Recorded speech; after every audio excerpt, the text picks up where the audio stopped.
हरिओम दर्शक बंधु आपण फेवरेट चैनल ओम मोटिवेट को आपण मानक पुणी थे स्वागत।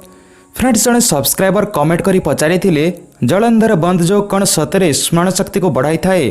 जलंधर बंद जोग केते समय करवा दरकार, जलंधर बंद जोग केमिति करवा। फ्रेंड्स ये वीडियो को शेष पर्यंत निश्चय देखंतु। वीडियो भल लगिले बेसिकली ये वीडियो को स्टूडेंट्स मानक पाखक एवं अधिक मन रखा चाहूवा व्यक्ति विशेषों पाखक निश्चय शेयर करंतु। जलंधर बंद जोग एमिति एक प्राणायाम जार प्रभाव मन एवं मस्तिष्क उपरे विशेष पड़ी थाए।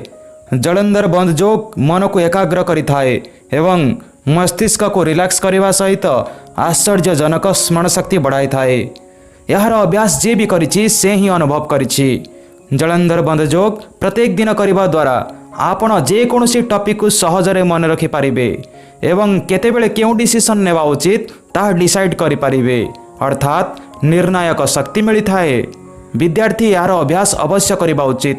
जो माने भी स्मरण शक्ति रे बुद्धि शक्ति रे दुर्बल अछंती से माने यही प्राणायाम अभ्यास करी निजर कंसंट्रेशन पावर को इनक्रीज करि पारिबे।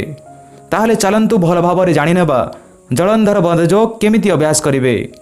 फ्रेंड्स उड़ियान बंद जोग विषय रे आमे पूर्व वीडियो रे जानि साइछे। या हेउची जलंधर बंद जोग आउ गोटी हेला मूलबंध जोग। एही तीनिटी जोग मिसिकी करिले त्रिबंध प्राणायाम होइथाए।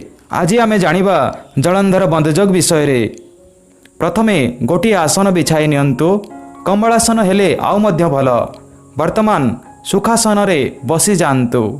वर्तमान डाहण गोड़टी बाम गोड़र ठीक जंघ उपरे रखि दियंतु। मने रखंतु वर्तमान डाहण गोड़टी बाम गोड़र ठीक जंघ उपरे रखि दियंतु। वर्तमान ज्ञान मुद्रा करंतु, अर्थात दुई हाथ को दुई आंठू पर रखी ज्ञान मुद्रा करंतु। दुई हाथ को आपण एमिति भी रखि पारिबे। वर्तमान थोड़ी को छाती आड़ को लगाई रखंतु।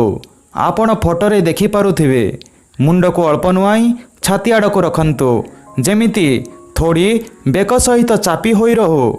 एही पोजिशन रे वर्तमान श्वास भीतर को नियंतु एवं किछि समय अटकाई रखंतु। श्वास जेतिकी समय भितरे अटकाई रखिबे सेतिकी अधिक लाभ होइथाए। वर्तमान धीरे धीरे श्वास बाहर को छाड़ंतु। पुणी थरे भीतर को श्वास भरंतु, किछि समय अटकाई रखंतु।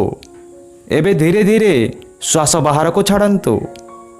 पुणी थरे श्वास भीतर को भरंतु, किछि समय अटकाई रखंतु।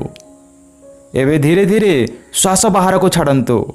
एमिति जेतिकी थर अधिक ए प्राणायाम रो अभ्यास करिवे सेतिकी लाभ होइथाए। प्रथमे अल्प अल्प समय करंतु 5 रु 10 मिनिट परे धीरे धीरे अधिक समय बढ़ाई पारिबे। ए प्राणायाम जे कोनोसी समय रे मध्य आपण करि पारिबे। पाठ पढ़िबा समय रे, ध्यान लगाइबा समय रे, जेतेबेले भी आपण फ्री अछंती ए प्राणायाम रो अभ्यास करंतु। ताहले फ्रेंड्स ए वीडियो को लाइक शेयर कमेंट करी मोटिवेट करंतु। पुणी देखा हबो नेक्स्ट वीडियो रे। सब्सक्राइब करिनियंतु हमर ओम मोटिवेट यूट्यूब चैनल को।